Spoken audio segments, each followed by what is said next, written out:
Hey guys, what's up? It's Sculler85 back in another unboxing. This time, as you can see, it's a Death Stranding. So I picked this up on Boxing Day in the sales for £33.99, which, yeah, really good price. And I wasn't expecting it to come down that quickly, but after launch, but it has. So yeah, as you can see, you've got Norman Reedus on the front there. So yeah, and it's obviously a Hideo Kojima game as well, so that's cool. Yep. So there's the side,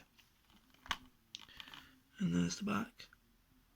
Tomorrow is in your hands.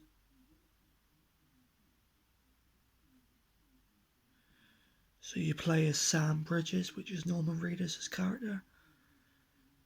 But you've also got Mads, is it Mads Mikkelsen, or whatever it's called? You got him in it as well, there. So, yeah. And the BB. And the install size is 55 gig minimum. And inside, we just have your control scheme thing and the disc. So yeah, that's it for my rather quick unboxing of Death Stranding on the PS4, guys. If you like this, please be sure to check out my other videos. But for now, thank you very much for watching, and I'll catch you later. Cheers, bye bye.